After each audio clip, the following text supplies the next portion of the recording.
Та бүхний амгалан айлтгая. За шинэ хичээлээ эхлэе. Уламжил ёсоор гэрийнхаа даалгаврыг эхлээд ярилцъя. За гэрийн даалгаварт ийм цөөн үйл үгийг өгөөд энд нэгдүгээр үед шууд хүсэх утгатай я ёо юм уу? Орчин цагийн монгол хэлний монгол үгч я гүйгүүлэх тэгээд а юм уу гişгтэй энэ нөхцөлийг залгаж үйл үгийг хувилгаж яригдсан. За гэртээ хувилгасан байх. За өөрснийхөө хувилгасныг тулгаад хараад ав. Хүрэг хүргэе. Гэсэг гэсгий. Үз үзье. Айлга гэдгийг бол аюулга гэж бичнэ. Аюулгая. Айлгая.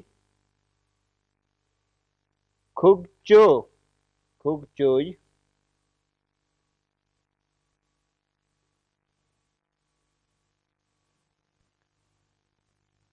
Бүтээ үтүгэ бүтээ бүтээ бүтээ. Хар харъя. Тэмц тэмцье. Өгөөсг үүсгэе. Ханил ханилъя. Эвдэр эвдрий. Ор зарахын орох ороё. Хураа хураа гэдгийг хуурия гэж бичнэ. Хураа хураа хураая. Хураая. Байх хэвээр. Хураая. Хураая. Нэгүүлс нэгүүлсэе. Сур суръя. Төгс төгсөе. Буц буцъя. За энэ хэдэн үгийг нэг харах хэрэгтэй. Суръя, нэгүүлсэе, төгсөе гэж харах хэрэгтэй. Энд бол сур гэдэг үйл үгийн үндэс бол гүйвэлчээр төгсөн үйл үгийн үндэс. Тэгээд тэнд бол энэ нэгдүгээр үе шууд хүсэх утгатай захирах хүсэх төлөвийн яа нөхцөлийг залгахтай зэрэг энэ бол их шиг ахгуулдаг дагвар. Сур гэдэг бол гүйвэлчээр төгсөн үйл үгийн үндэс. Яг үүнтэй ялгаагүй нэгүүлс гэдэг бол бас л нэгүүлэс гэж үйл үгийн үндэс нь бол гүйвэлчээр төгсөн үйл үгийн үндэс. Тэн дээр бол нэгүүлсэе. Төгс гэдэг бол мөн ялгалгүй. Төгс гүйвэлчээр төгсөн үйл үгийн үндэс төгсөе. За тэгэхээр энэ гурван гүйвэлчээр төгсөн үйл үгийн үндэсэнд энэ их шиг ахгуулгатай зэрэг холбогчийн дүрм ёсоор энд нь бол гэдэс жиргэлж бичнэ. Гэдэс жиргэлж бичнэ. Тэгээд энд бол нэгүүлс нэгүүлсэе. Сур суруя. Төгс төгсүе гэж энд жиргэлсэн байгаа. За ихшгээр төгсөн үйл үгийн үндэсэнд бол шууд л залгана. Тэгэхээр зэрэг ерөөсөө л захирах төлөвийн яа гэдэг бол дөрөвч бид самбардаар бичиж өгчээсэн энэ л хэлбэр. Ганцхан энэ хэлбэрийг залгана. Эр үгэнд бол энийг агаар дуудана, эм үгэндээ бол энийг эгээр дуудана. Шинэ үгшигт бол энэ чинь я, ёо, гэсэн ийм хувилбартай шүү дээ. За монгол үгшигт бол ганцхан энэ хэлбэрээ залгана. Тэгэхдээ ихшгээр төгсөн үйл үгийн үндэсэнд бол шууд залгана. Гүйвэлчээр төгсөн үйл үгийн үндэсэнд залгавал харин гэд жиргэлдэг юм байна гэдэг мэдэж авах хэрэгтэй. Ер нь бол хичээлийн явцад өмнөх хичээлүүдээс бас олонтой анхааруулж хэлж байсан монгол үгшигт бол үгийн үндэс бол тогтвортой үгийн үндэсийн араас энэ залгадаг нөхцөл бол ердөө л эрэм үгэн залгадаг хоёрхан хэл үүн шиг энэ орхицын эгээр дуудах боломжтой бол ердөө ганцхан хэлбэр л байдаг. Энэ бол тогтвортой. Өөрөөр хэлэх юм бол өмнөх үгийнхаа ишгээс хамаарч олон хувилбартай болдгүй. Үгийнхаа бүтцийг чанд баримталж бичдэг юм гэдгийг бас байнга анхаарч явах хэрэгтэй. За шинэ хичээлдээ оръё доо. За бид бол энэ жилийнхэн энэ шинэ оныхоо хичээлээр бол Эртний Монголын сургаалын яруу найраг оюун түлхүүр гэдэг зохиолыг үзэж байгаа. Энэ маань хуучин ерөөсөө сургуулийн монгол үгчийг сургаж байгаа бүсүүд өсөж холбож зааж өгсөний дараагаар уншдаг анхны ном нь бол энэ байсан. Эд бас Монголын бол ёс суртахууны сурах хүчгийн шинж чанартай ийм зохиолоо гэж. Тэгэхээр тэр уламжлалаар бид бол оюун түлхүүр гэдэг энэ зохиолыг хамтдаа бичээд уншаад бас зохимжооны тайлбарлаж явж байгаа. Тэгээд тэрийг бид үргэлжлүүлэн ярилцъя. Арслан мэт ноёдыг Барс мэтүү түшмэд дагах. Энэ бол арслан мэт ноёдыг барс мэт түшмэд дагах.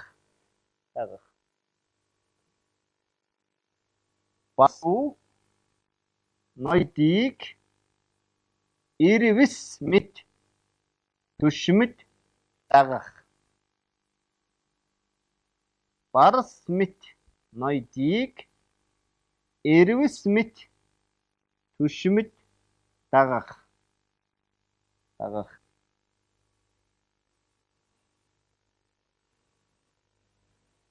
Ирвэс мэт ноёдыг чон мэт түшмэд дагах. Ирвэс мэт ноёдыг чон мэт түшмэд дагах. Чон мэт ноёдыг үнэг мэт түшмэд дагах. Тур зовлон болмай.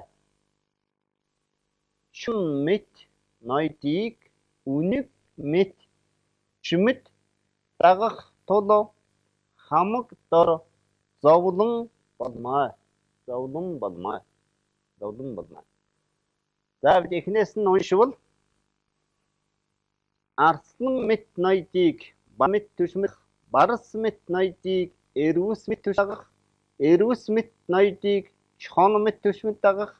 Чон ноёдыг үнэг мэт түшмэд дагах тул хамагт зовлон болмай гэсэн ийм сургаалын нэлээд уртхан мөр байна. Тэгэхээр энд бол хэлж байгаа нь бол ер нь манай ардын зүрхэнд байдаг ороогоороо жороогоороо гэдэг. Энэ бол муутайгаас үлбэлдэж сайнтайгаа нөхөрлөн санааг илтгэдэг.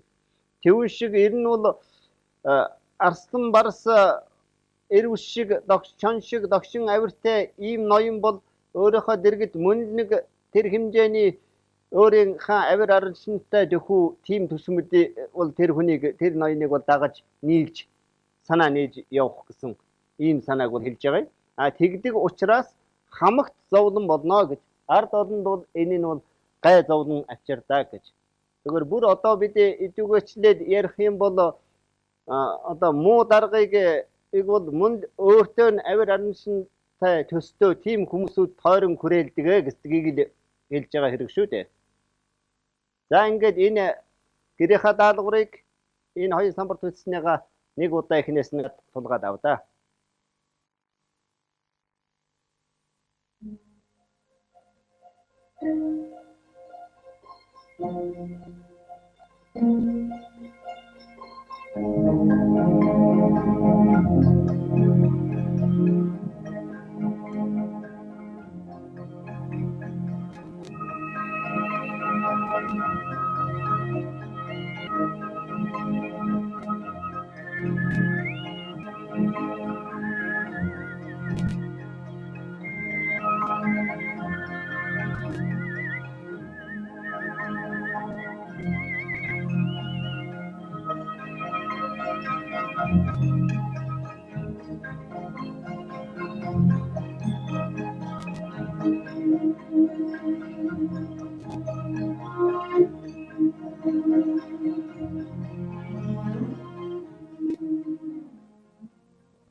За цааш нь үргэлжлүүлэн уншиж ярилцъя.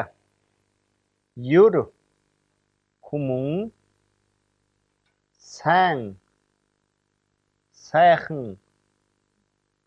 үнэн үг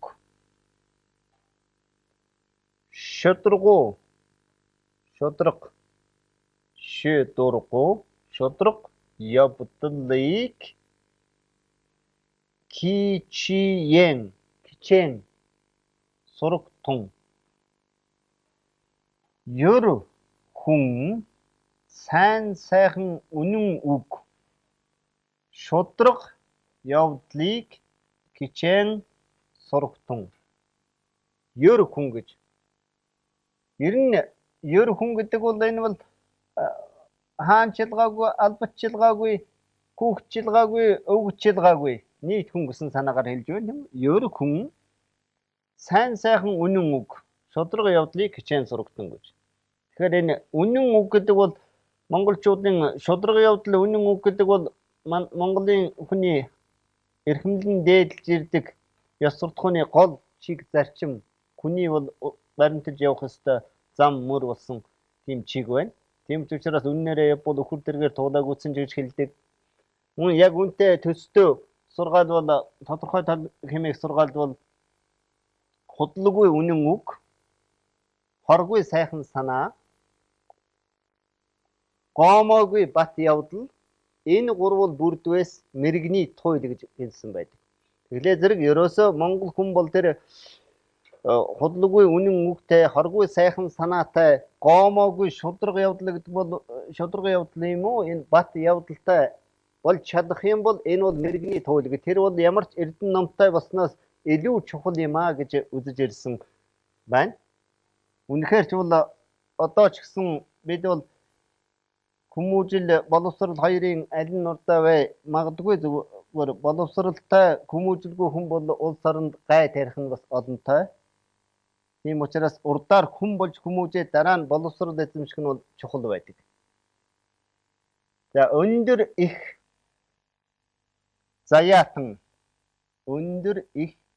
заяатныг үзэн ядвас өврүүн амны кишиг зайлах. Өндөр их заяатныг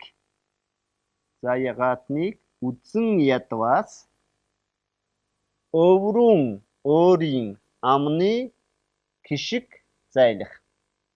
Өндөр их заяатныг үзэн ядвас өөрийн амны кишиг зайлах гэж.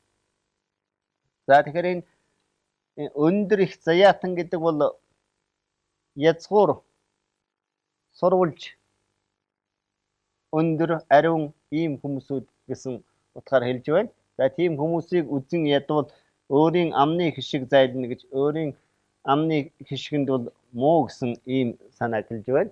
За энд бол бас магадгүй жаахан шашнийч утга орж байна. Өнчин хүмүүний жаргалыг хөнөөвөөс өврүүн кишиг эвдрэх. Өнүүчин хүмүүний жаргалыг хөнөөвөөс өөрийн кишиг эвдрэх. Тэгэхээр өнчин хүний жаргалыг хөнөөвөөс өөрийн кишиг эвдрэх гэж өнчин ядуу хүний болж бүтэж байгаа амьдралыг сүйтгэж бол чиний өөрийн чинь амны хишиг буян чинь байхгүй болно гэж хэлж байна. Энд бол гол санаа нь бол ер нь нөгөө үүлийн үр гэдэг санаагаар хэлж байна л дээ. Хүний жаргалыг хөнөөх юм бол тэрний үр нь боловсрохтой зэрэг чиний өөрийн чинь жаргал бол эвдрэх ёстой. Энэ маань дорн дахны шашны болоод энэ философийн буян нүгэл гэдэг юмны гол үндэс нь бол үүлийн үр гэдэг ойлголт байгаа. Сайн юмны үр боловсруул сайн болно, муу юмны үр боловсруул муу болно. Чи хүнд сайн юм хийж бол чамд сайн нь бол заавал ирэх ёстой. Муу юм хийж бол тэр муу нь илтээ үзэгдэж хууль хэрэг төвгөнд орчихгүй боловч заавал чамд бол ирж муугаар нөлөөлөх ёстой гэдэг тэр санаа. Тийм учраас бол өнчин хүний жаргалыг хөнөөчих юм бол чиний жаргал бол бас тэр үүлийн үр боловсросны үр дүнд эвдрэх ёстой гэдгийг бол хэлж байна. Үнэн тус хүргэгчдийг магуулвас тэнгэр үл таалах. Үнэн тус хүргэгчдийг муулвас тэнгэр үл таалах. За тэнгэр гэдэг үгийг энэ бол энэ нь бол ан гэдэг инклиг тэгээд ир тэгээд и байгаа юм. Энэ бол энэ бол ир и тэнгэрий гэж. Энэ бол эртний уйгур бичлэгийг баримталж ингэж бичдэг. Ер нь тэнгэр гэдэг үг маань манж, түрк зэрэг олон хэлтэнд бол энэ тэнгэр гэдэг үг бол байдаг. Тэгээд эртний уйгур бичлэг нь бол эхэнд нь их шиггүй ингэж бичдэг. Тэгээд энийг тэр бичлэгийг бол уламжилт бичлэгээр бол жаншаад ингэж бичиж ирсэн. Тэгээд зарим хүмүүс бол энийг тэгрий гэж уншдаг. Тэр бол буруу шүү. Тэгрий гэж. Энэ бол их шиг биш. Энд бол их инклэг гэдэг энэ байгаа юм аа. Энэ их инклэг Т хоёрын хооронд их шиггүй байгаа юм гэдгийг бол хүүхдчтэй гэж ойлгох хэрэгтэй. Өөрснөө ч гэсэн тэгж мэдээд явах хэрэгтэй. За үүнтэй хамт бас өнөөдрийн үздсэн зүйлс бол тэр уламжлалт бичлэгтээ хэдэн үгнүүд ордсон байгаа. Арслан барс гэдэг хоёр үгийн тухайд бол тэр арслан гэдэг үгийн эс, барс гэдэг үгийн эс бол хоёулаа хоёр талдаа их шиггүй орчихсон байгаа. Монгол бичгийн үе бүтгэс үеийн тогтолцоо, үеийн систем бол ердөө их шиг гийгүүлэгч гэсэн тийм салаачилсан системтэй байх ёстой. Хоёр гийгүүлэгчийн нийлвэл заавал хоёр талдаа их шигтэй байдаг. Тэгэхээр тэрийг зөрчсөн хоёр үг өнөөдөр үздсэн байгаа. Тэр бол тэр арслан барс тэрс гэсэн зүүн бараг энэ гурван үг байдаг. Цаана бол аваа дуураас нэг 2 3 үг байдаг. Тэгэхээр энэ үгнүүд бол монгол үг биш байгаа юм. Жишээлбэл барс гэдэг үг бол Иран гаралтай үг гэж хэлдэг. Арслан гэдэг үг бол эртний уйгур түркэд одоо манжч гэсэн ялгаагүй мөн яг ингэж бичигддэг ийм үг байгаа юм. Тийм учраас тэр л уламжлалыг баримталж уламжлалаар бичдэг болохоос биш. Монгол бичигт бол тийм хоёр талдаа их шиггүй гийгүүлэгч бол ер тохиолдохгүй гэдгийг бол бас анхаарч явах хэрэгтэй. За тэнгэр гэдэг үгийн тухайд энэ нэг тайлбарыг хэлье. За тэгээд үнэн тус хүргэгчдийг муулвас тэнгэр үл таалах гэж. Тэгэхээр үүний төрөө нь бол бид оюун төлхөөр үзэж байхад тэнд нэг тийм мөр гарсан шүү дээ. Үздэл үннээр явагчдыг үргэлж өргөж хөгжөөх түн гэж. Үнэхээр гимт хүний гисгэ гэжсэн ийм мөр байгаа. Тэгэхээр зэрэг ерөөсөө үнэн тус хүргэж үннээрээ явж байгаа хүнийг элдв янзаар гоочлох юм бол тэнгэр үл таална гэж. Тэнгэр үл таална. Энэ мөн л түрүүний ярьсан тэр үүлийн үртэй холбож байгаа юм. Чи үннээрээ явж байгаа хүнийг буруу болгоод байх юм бол тэрний чинь үрэн боловсроод чамд бол бас л муугаар нөлөөлнө. Тэнгэр урхан таалахгүй гэсэн санааг хэлж байна. За үздэл магуулагсан хүмүүнийг аргад бас үл бүтэх гэж. Үздэл муулсан магуулагсан хүнийг аргад бас үл бүтэх. Үздэл муулсан хүнийг аргад бас үл бүтэх гэж. Тэгэхээр энэ бол түрүүний тэр бид оюун төлхүүрийн хэсгээр 2 хичээлийн өмнө үзэж байсан үнэхээр гимт хүний гисгэ гэсэн. Гисгэ цээрлүүл гэдэг. Түүнтэй л бас төстэй санаа байна. Үздэл муулсан хүнийг аргад бас гэж. Үнэхээр гимтээ муу хүнийг одоо түүнийг нуун далдалцах гэх юм бол үйл хэрэгчийн үл бүтнэ гэсэн шиг ийм санааг бол хэлж байна. За тэгээд өнөөдрийн оюун төлхөөрийн хаяг энд зогсъё. Цааш нь бол бид үзэхлээр зэрэг цагаараа багтахгүй дундуур нь таслах гэхээр арай урт хэсэг байна. Тэгэхээр ер нь бол бидний энэ бичиж байгаа оюун төлхөөрийн хамт яриад бичээд явж байгаа зүйлсийг бол хамт бичиж авч байгаа гэдэгтээ итгэж байна. Түүнээс гадна зүгээр бичээд хуулаад орхих биш. Бас энэ сургаалынхаа утга санааг бол бодож бол таны ямар нэг хэмжээгээр таны ажил үйлсэд тустай байх болно. За гэрийнхаа даалгаврыг өгье. За гэрийн даалгаварт энэ үйл гэдэг үг. Үйл гэдэг үгээс үйл гэдэг энэ үгийн язгуураас үүссэн 15 үгийг бичиж ир. 15 үгийг. Тэгэхээр зэрэг зөвхөн энэ үйл гэдэг үгэн бол нэр үг үйл үгийн нөхцлөөр хувилах биш. Үүнд дагвар залгаж үтсэн шинэ үг. Язгуур нь бол үйл гэдэг язгууртай. Тийм 15 үгийг гэрийнхаа даалгаварт бичиж ирээрэй. За тэгээд энэ самбарт бичсэн хэсгээ ярилцсан хэсгээ өөрснийхөө бичиж авсандаа эхнээс нь тулгаад хараад ав. Дараа нь бид өнөөдрийнхөө үзсэн оюун төлхөөрийнхөө хэсгийг цаасандаар биеэр битсэн байгаа. Түүнийг дагаж бас хамт хичээлийнхаа төгсгөлд ярилцах болно.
Арслан мэт ноёдыг барс мэт төшмөд дагах уу? Барс мэт ноёдыг эрвэс мэт төшмөд дагах. Эрвэс мэт ноёдыг чон мэт төшмөд дагах. Чон мэт ноёдыг үнэг мэт төшмөд дагах тул хамагт зовлон болмоо. Ёр хүмүүн сайн сайхан үнэн үг шудраг явдлыг хичээн сурагтун өндөр их заяатныг үзэн ядваас өөрийн амны хишиг зайлах өнчин хүний жаргалыг хөнөөвөөс өөрийн хишиг эвдрэх үнэн тус хүргэгчдийг муулваас тэнгэр үл таалах үздэл муулсан хүнийг аргадваас үл бүтгэв.